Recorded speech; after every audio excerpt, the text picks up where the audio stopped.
So Kamala Harris has selected her VP pick, Minnesota Governor Tim Walz, someone who is so pro-abortion that Nancy Pelosi thinks he's too extreme. Listen to this. And my record is so pro-choice, Nancy Pelosi asked me if I should tone it down. I stand with Planned Parenthood, and we won. So when Nancy Pelosi, she should be called the grandmother of the abortion industry, has to call you up and say, yo, whoa, I think you might need to bring it down a little bit. It's like that Babylon Bee skit when like Satan is like talking to the progressives and Democrats. He's like, you guys need to tone it down a little bit, okay? This is a little bit too intense. It's too extreme. I mean, Nancy Pelosi, the darling of Planned Parenthood, okay?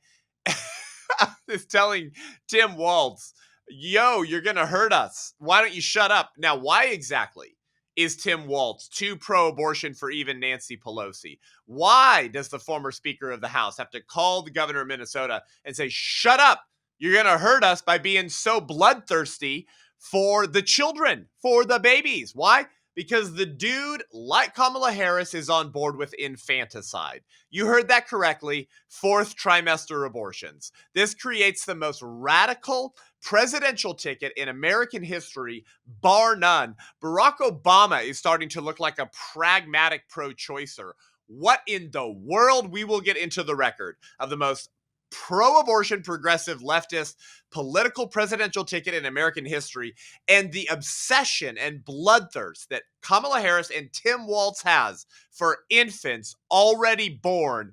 This ain't a conspiracy theory. They've been trying to hide this from you. We'll get into all of it today on the Seth Gruber Show.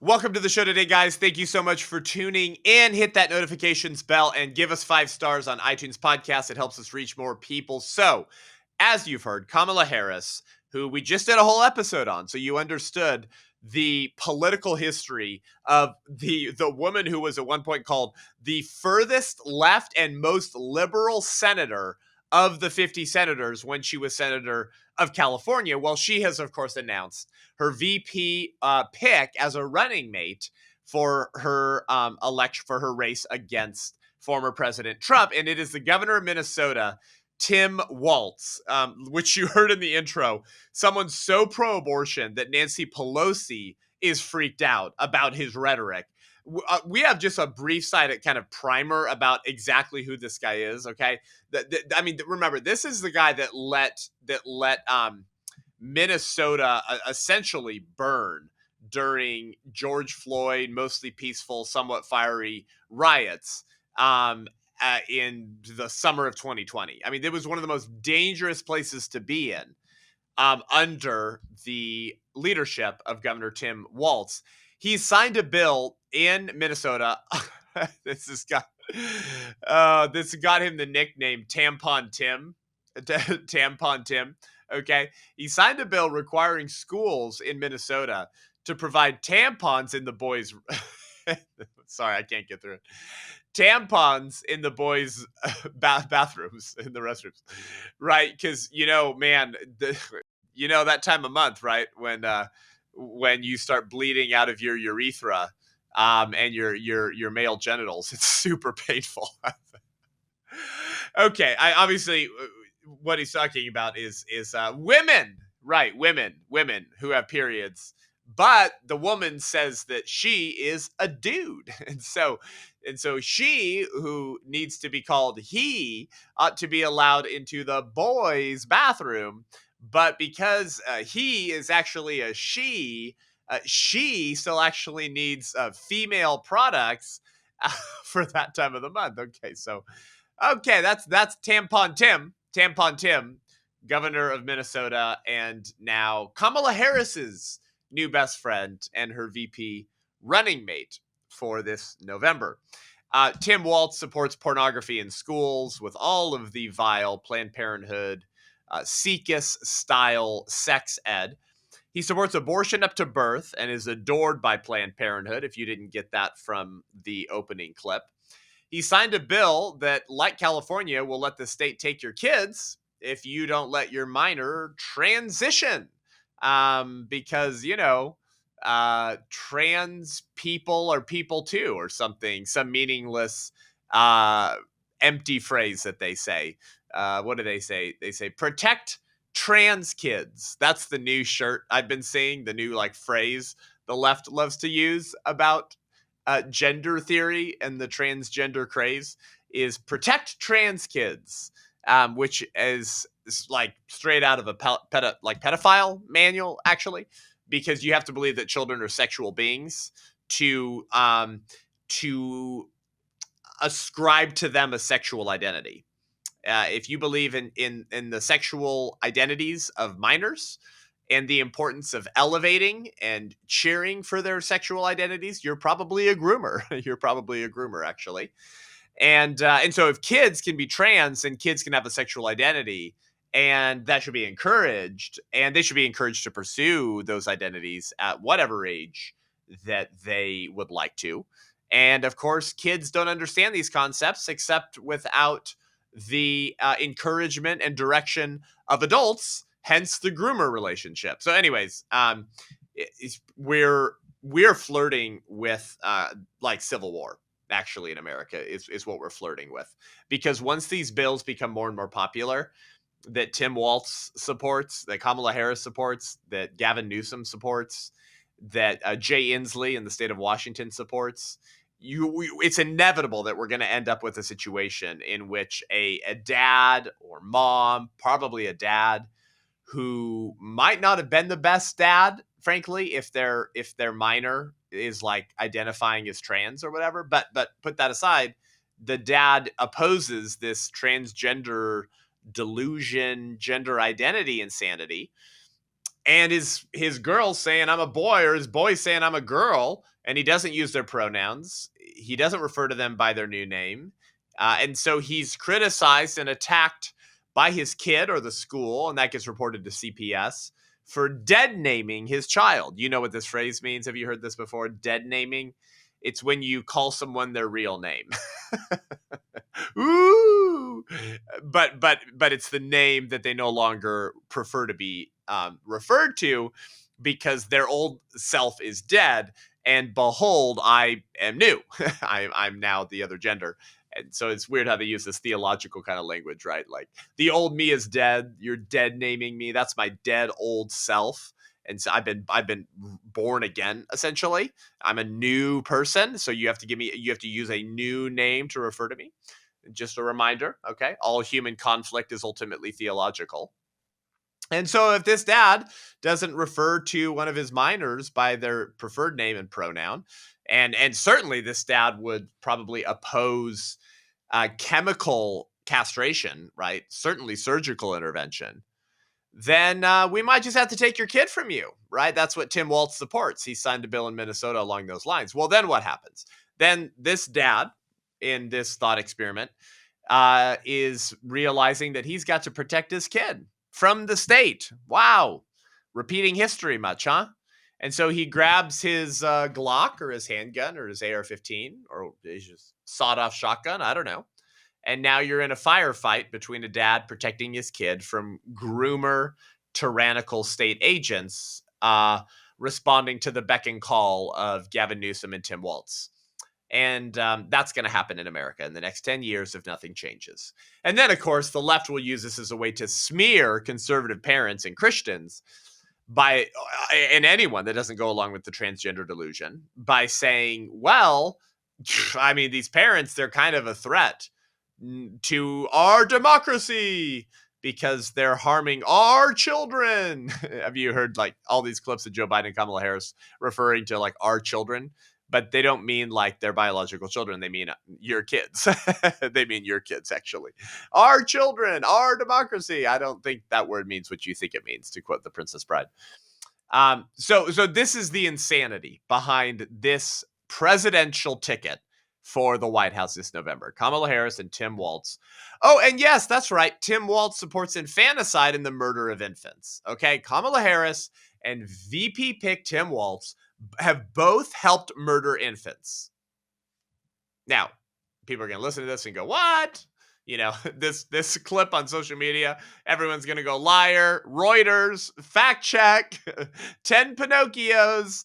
And of course, it's because they hide this stuff from you. And the liberal establishment and the legacy news media does everything that they can to carry water for the left, right?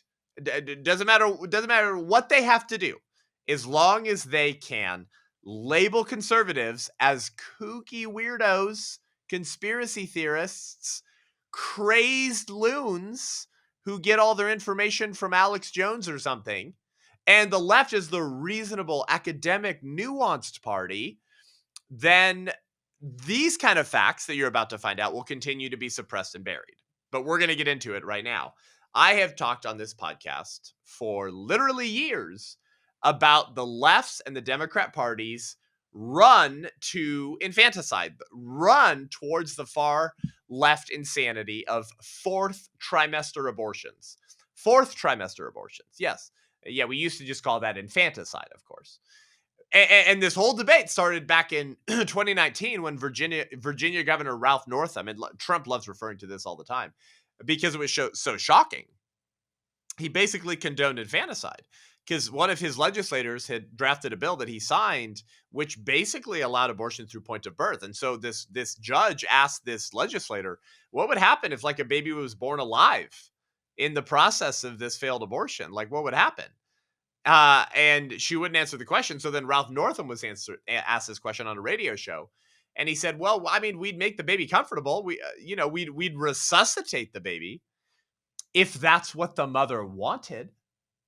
And then the mother and doctor would have a conversation. A conversation about what? About killing infants, okay?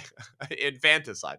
Maybe we'll just let the baby die on the table. I mean, they were unwanted after all. I mean, shoot, they were supposed to have been killed in the womb. And oops, the abortion failed and the baby slipped out of the birth canal and now it's here. But, you paid for an abortion. And, when you pay for an abortion, you pay for a dead kid. So, I guess we'll just let the baby die.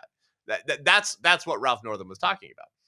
So the senator from Nebraska, Ben Sasse at the time, proposed the Born Alive Abortion Survivors Protection Act, which was going to actually punish those who would allow infants to die or actively kill them or not report the fact that there was a baby born alive during a botched, failed abortion procedure. This was a federal piece of legislation. And the Democrats vetoed this thing. I mean, they voted against it so many times it was ridiculous.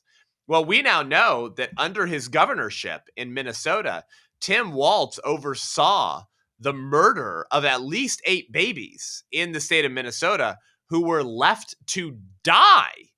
Okay? There's another word for that. Murdered. Yeah. When you leave someone to die, especially when you were the one responsible for killing them in the womb, and then, oops, they were born alive, and then you walk away and leave the baby there or do nothing. Yeah, that's called murder. That's called killing, okay? And so we now know that thanks to Tim Walz's political malfeasance or political gymnastics, he is directly responsible for the murder of at least 8 infants. Infants, guys. How do we overstate this case? We're talking about infanticide now. Share this clip right now with your Democrat friends, will you? Hey, Kamala Harris's vice presidential pick, Tim Walz, governor of Minnesota, changed the law in Minnesota that allowed 8 infants who slipped out of the vaginal canal in the middle of an abortion because the abortion was unsuccessful. He allowed those babies to be murdered. Infants who should have been given life-saving medical care and transferred to a hospital to save their lives. Raise of hands, how many Democrats on social media are down with 4th trimester abortions? Infants, babies, outside of the womb, infanticide, child murder. Are y'all down with that? Well, the vice presidential pick for Kamala Harris and Kamala Harris herself, they're super down with infanticide. And here's the proof of that, by the way. We'll get into this right now. 5 babies or more were born alive during botched abortions and left to die on the table in 2021 alone under Tim Walz's watch as Minnesota governor. 2 of these babies, according to documents, were given comfort care instead of medical care, violating state law. We know 3 other infants were born alive during abortions in 2019, which was Tim Walz's first year as governor. And those babies perished without life-saving care as well, according to a July 1st, 2020 report from the state agency. So Tim Walz simply repealed the law that outlawed this infanticide and legalized 9-month abortions, therefore eliminating language that had protected born-alive abortion survivors. Born alive babies who survived the abortion attempt on their life, okay? So this ain't abortion, okay? This is infanticide. Now, I believe that we should just call all abortions infanticide because it's a baby. It's baby killing. It doesn't matter if the baby's smaller. It's still a small infant. It's still a small baby. Of course, the left hates that because they don't want to use like humanizing terms or language like baby or human, of course. And by the way, we have some proof of this. Okay, so thanks to Roger Severino, who I believe formerly served in the Trump administration in the Office of Civil Liberties in the HHS department, if I remember correctly. This is some good documentation here. This is the Born Alive Infants Protection Act report from the Minnesota legislature, and we have it here for you. Listen, it says the 2015 Minnesota legislature enacted the Born Alive Infants Protection Act, recognizing a born alive infant resulting from an induced abortion as a human person. Okay. And requiring that, quote, reasonable measures consistent with good medical practice shall be taken by the responsible medical personnel to preserve the life and health of the born alive infant.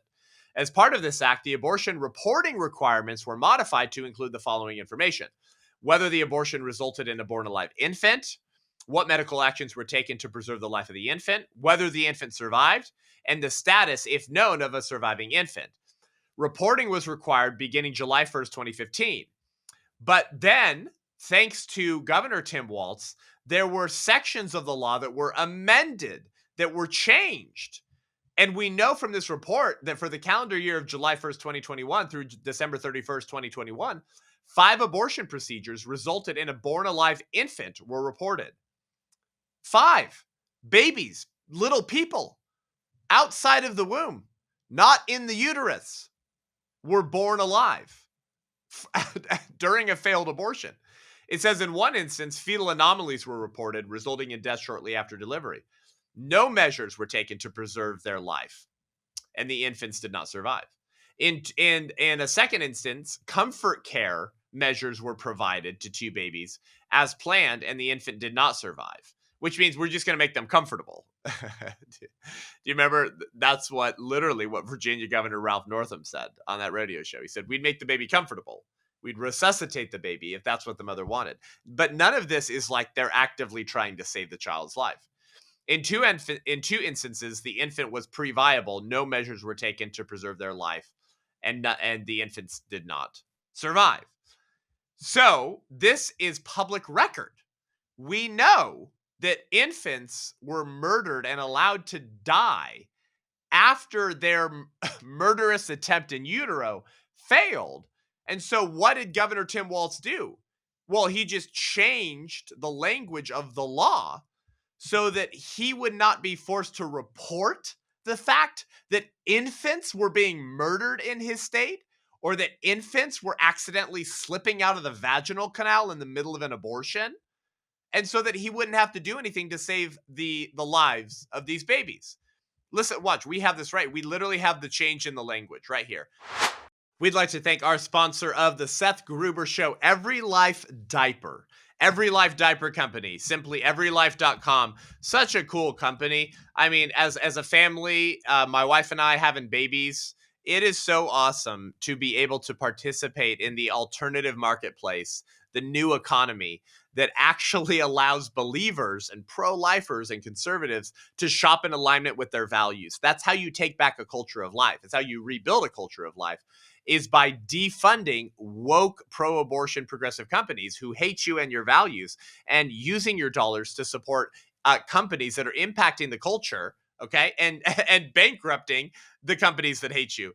Get your diapers for your babies, for the babies at the nursery at your church, for the babies and the families you serve at your pregnancy resource center by going to everylife.com, everylife.com, promo code Seth10 or Seth10, Seth10 for 10% off your first order, and let them know that we sent you. And in so doing, you support the Seth Gruber Show, and you support Every Life Diaper, and you support babies, and you support the building of an alternative marketplace that actually supports children in the family, while all of the other major diaper companies support the abortion industry, rhetorically or with their dollars. It's disgusting. It's disgusting. Go to everylife.com, promo code Seth10 for 10% off your first order, and support those helping us rebuild a culture of life.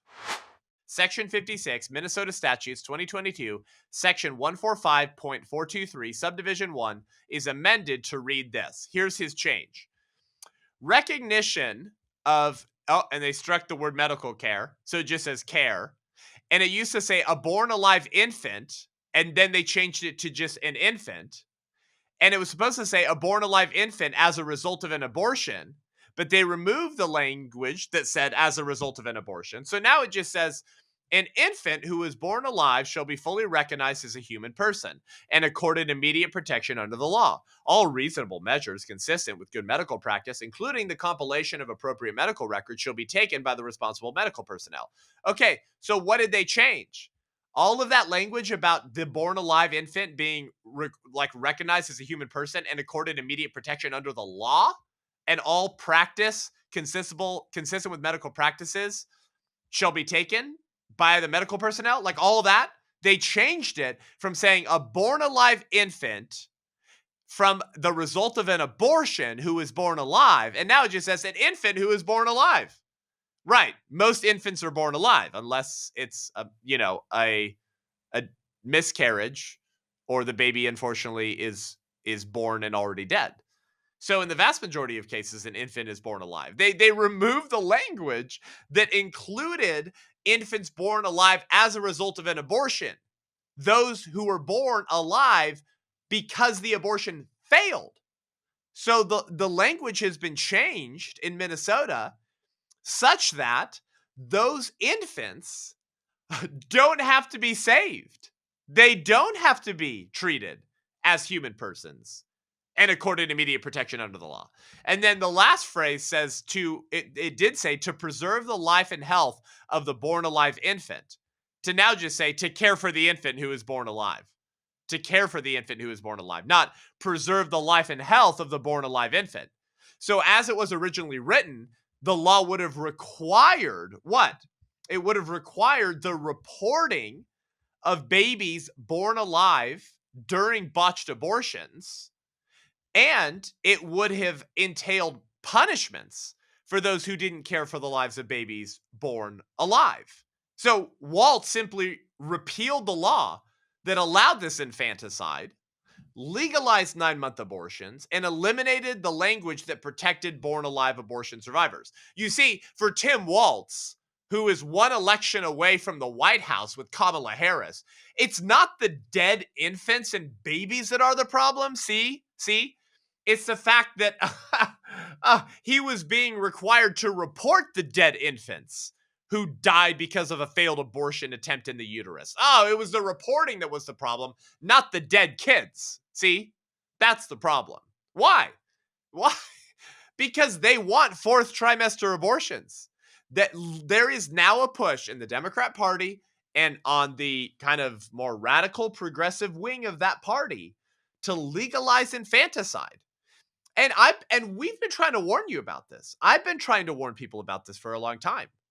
Me and many other pro-lifers have been trying to tell America, trying to tell believers, trying to tell common sense Americans who are somewhere in the middle politically that this is where they want to take you. And by the way, this makes total sense.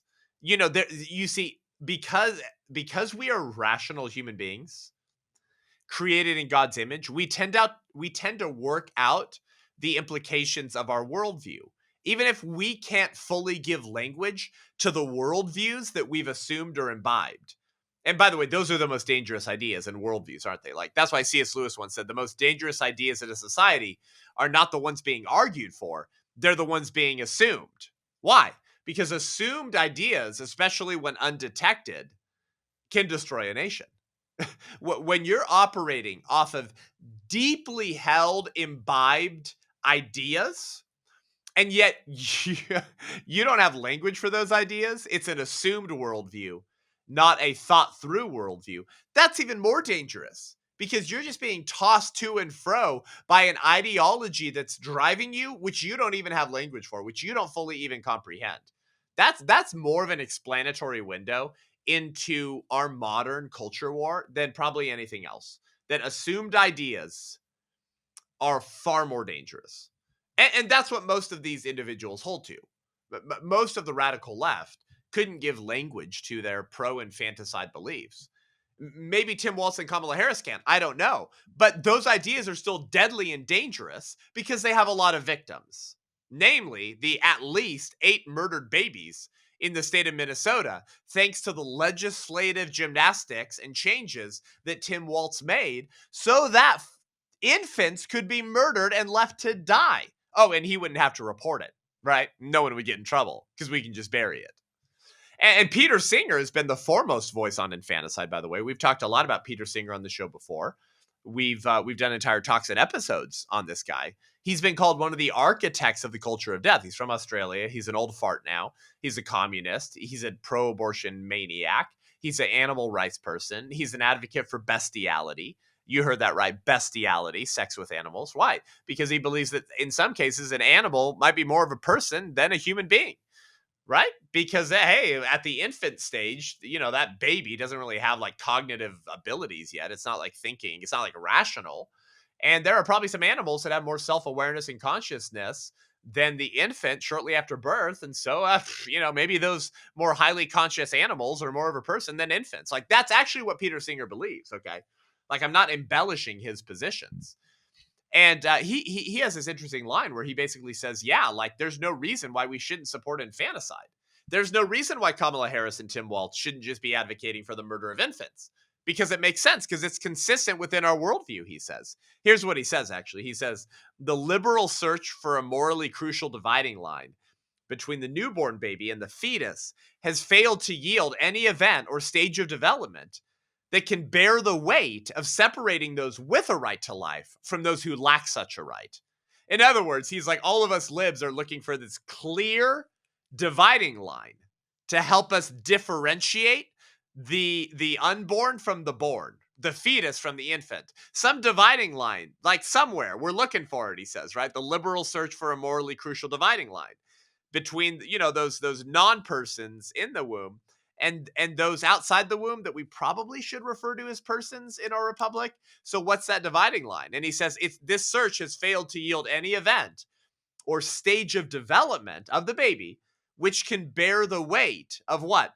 Of separating people with rights and those without rights, separating those with a right to life from those who lack such a right to life. So he's saying that like there's no clear line. There's no reason why that line, that passage from birth of the unborn, now a born, why you shouldn't be able to kill the latter. Like if you can kill the baby in the womb, what's so meaningful about the dividing line of the birth canal that would suddenly make it wrong to kill the baby right after birth? He goes, I don't get it. We can't find a dividing line that allows us to condemn abortions but not condemn infanticide. That's what he's saying. So these people are just being very consistent within their own worldview. Now, it might be shocking to you. It's certainly shocking to most Americans. Amen. But shocking doesn't mean inconsistent. They're being completely consistent. If you can kill the baby through all 9 months of pregnancy, there's no reason why you shouldn't be able to kill the baby directly after birth. So give a round of applause to Tim Walz and Kamala Harris for being philosophically consistent, you frickin' demons. Yeah, you're a demon, you're evil, but at least you're consistent. At least you're consistent. Wow. Ideology, hell of a drug. So that's what we're talking about. Tim Walz is totally on board with this. And so is Kamala Harris. I mean, these two deserve each other. These two demons were made for each other because they're both down with infanticide or 4th trimester abortions. For Kamala Harris and Tim Walz, it's just kill them. Kill them all. Kill them all. Kamala Harris helped veto and shoot down the Ben Sasse Born Alive Abortion Survivors Protection Act. Do you remember this? The one that we talked about. He proposed this bill because of Ralph Northam, because of Virginia, because of this conversation that seemed to start to be happening on the left side of the political aisle within the Democrat Party and progressives in 2019 about just maybe letting babies die after they're born if they survived a failed abortion attempt. Why? Because when you pay for an abortion, you're paying for a dead kid. That's why. And if the baby is not successfully killed, you haven't gotten what you paid for. So they're being incredibly economically consistent and philosophically consistent. And at the time, because we covered this on the show at the time, in 2019 and 2020, with the Born Alive Abortion Survivors Protection Act, Democrats came out against it. They opposed it. And their defense in voting against a bill that protected infants was they said, well, we already have laws against infanticide. If you've been listening to my show long enough, you'll remember this debate. They said, we already have laws against infanticide. And so therefore, this is a Trojan horse bill from pro-lifers with a far-right anti-abortion goal. But Alexandra DeSanctis, who's a great writer for National Review, she pointed out at the time how false this is. She said, in fact, there is no existing federal law that requires doctors to provide medical care for infants who survive an abortion procedure. He said that the 2002 Born Alive Infant Protection Act established that the term person, human being, child, and individual in federal law includes every infant born alive, even after an abortion. But it did not institute penalties for physicians who neglected to care for such infants. In other words, the 2002 bill called the Born Alive Infant Protection Act didn't have any teeth. The legislation didn't have any teeth. So it didn't actually punish physicians or provide penalties for those who allowed the death of babies who survived botched abortions. And she reported in 2020, DeSanctis writing at National Review, that as of 2014, only 26 states mandated care for infants born alive after an attempted abortion. And those state laws, she said, of course, can change. And some of them did change. The Reproductive Health Act, enacted in New York in 2019, explicitly repealed a statute that had extended all the protections of state laws to children born alive during an abortion. They removed some of those laws that required the acknowledgement of personhood and the protection of babies born alive during botched abortions. So Tim Walz in Minnesota has done the same thing. He's changed the law so that there are not protections on the books for infants. We're talking about full-term born alive infants. This is when the baby is put on their mother's breast to begin breastfeeding. It's when they're slapped on the butt on the doctor and said, welcome to the world. And they meet the only individual that they've known their entire life, their mother.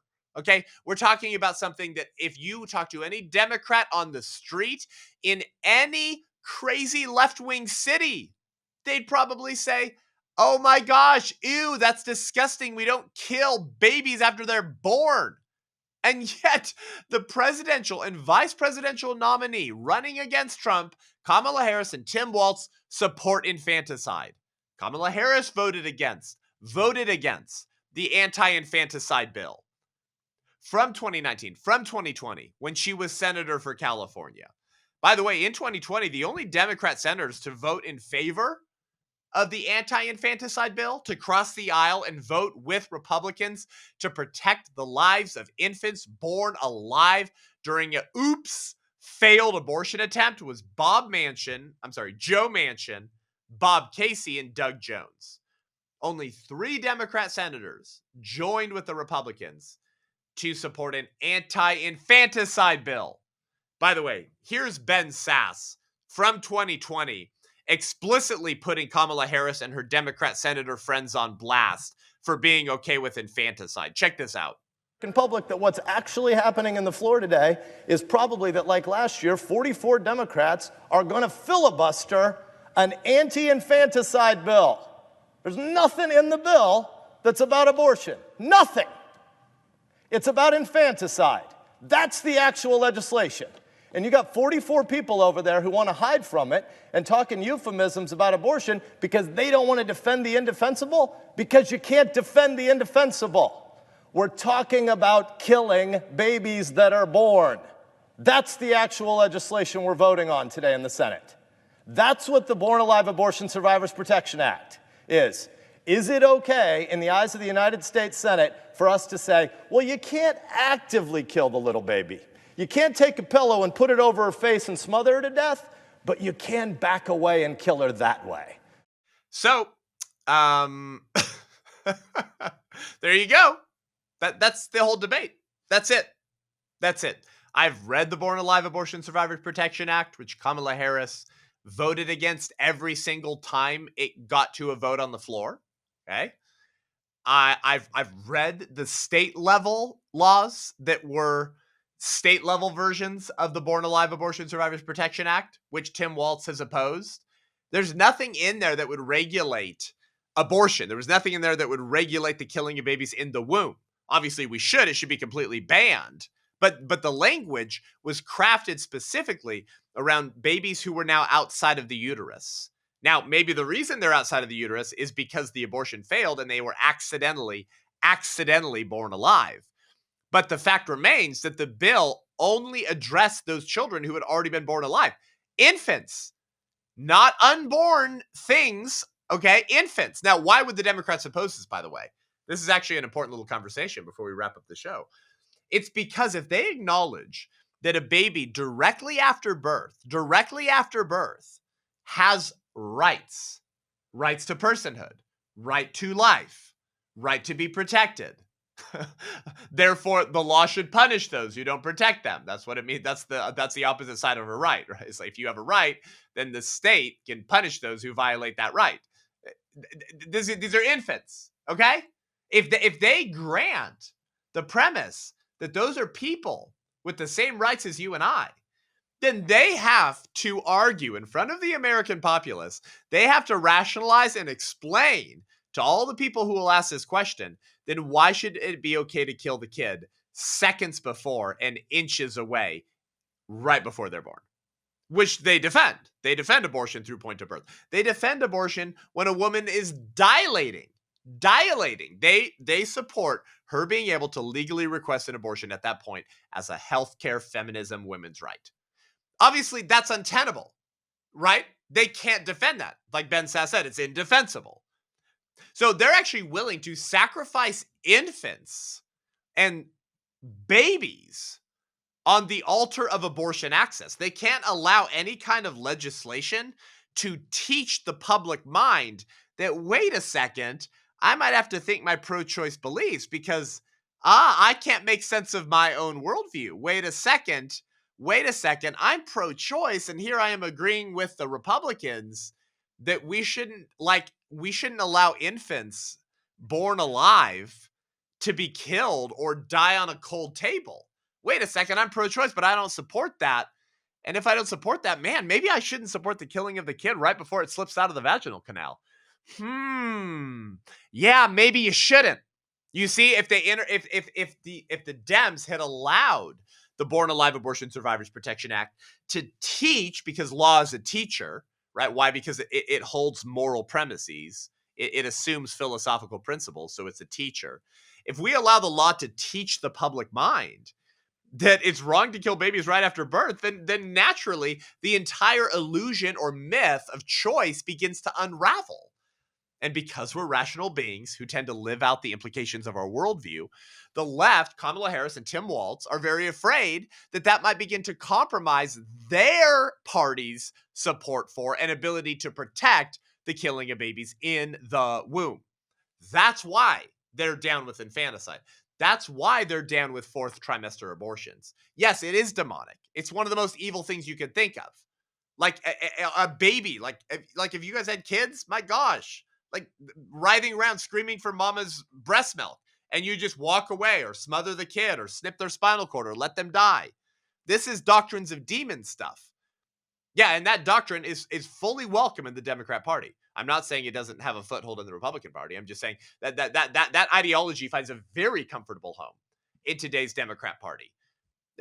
Send this to your moderate Democrat friends. Send this to your pro-choice friends. We showed the receipts on the show on YouTube, Rumble. Go show them. We'll cut this up. Kamala Harris and VP ticket pick Tim Walz, governor of Minnesota, are down with infanticide. Both Kamala Harris and Tim Walz have helped people murder infants born alive outside of the birth canal. Their opposition to anti-infanticide bills has led to the murder of infants. Actual infants and babies have been murdered because of their laws and because of their support. Not to mention the 1 million babies that were murdered last year in the womb. But you have to press into this insane fourth trimester infanticide stuff to try to awaken the public's moral intuitions about how vile a support for these demons is, to wake up their intuitions. I hope you see that. I hope you share this, okay? That's what we're talking about. Whether in the eyes of the law and in the eyes of America, we should be even considering or discussing or entertaining the murder of infants after they're born. But it all makes sense. It all makes sense. If you can kill the first, second, and third trimester kid, why not the fourth trimester kid? In fact, when does it stop at all? When does it stop at all? Maybe those who murder the unborn cannot be trusted to govern the born. And maybe those who murder the unborn will one day murder you too. The longer that you tolerate the abortion industry, the ideas that animate it, and what we should call the sacrament of Satan. Thanks for tuning into the show today. Head on over to iTunes, Spotify, YouTube. Give the show a rating and review. Let us know what you think. Go subscribe at Rumble, okay? We talk about things on the show that YouTube doesn't like and often doesn't allow, and they've come after the channel before. If it's ever taken down, please go subscribe at Rumble. It really helps us. If you want to join the White Rose Resistance and be a part of Christian Resistance and the fastest growing pro-life organization in the country, go to thewhiterose.life, thewhiterose.life, and join us as an ally at $35 a month and get your battle box in the mail to be equipped for the fight, okay? Then join our digital community that you get invited to with all of our courses and curriculum. We have a pro-life masterclass coming out this month, August, a pro-life masterclass featuring Jack Hibbs, Kurt Cameron, Dr. Anthony Levantino, Monica Klein, a former Planned Parenthood sex educator, John Amanchukwu, myself, and others. It's powerful, and it's all for you to equip you in the fight for life when you join us at $35 a month or more. And at Air Support at $70 a month, you join our book club, and we read a book together once every month or every other month, and we talk about it live on Zoom to equip you in these dark days and in the fight for life where we need you to join us. And to host a screening of the 1916 Project, the documentary taking the church and the country by steam and by flame that hasn't even come out yet. It's just being screened in churches. Go to the1916project.com, the1916project.com, press host a screening or attend a screening and see where you can watch this amazing film. We need your help, and pre-order the book, The 1916 Project, at the1916project.com or /book. And if you pre-order the hardcover, which comes out September 4th, you get a timeline of the entire history of the sexual revolution that has created this insane culture. It comes with the book as a teaching tool for you, your family, and your kids. It's a powerful, powerful book and tool. Help the book become a bestseller and drive up the charts as we try to awaken the church and mobilize the people of God to end these evils. Thank you for joining the Seth Gruber Show. Until next week, I'm Seth Gruber, and this is the Seth Gruber Show.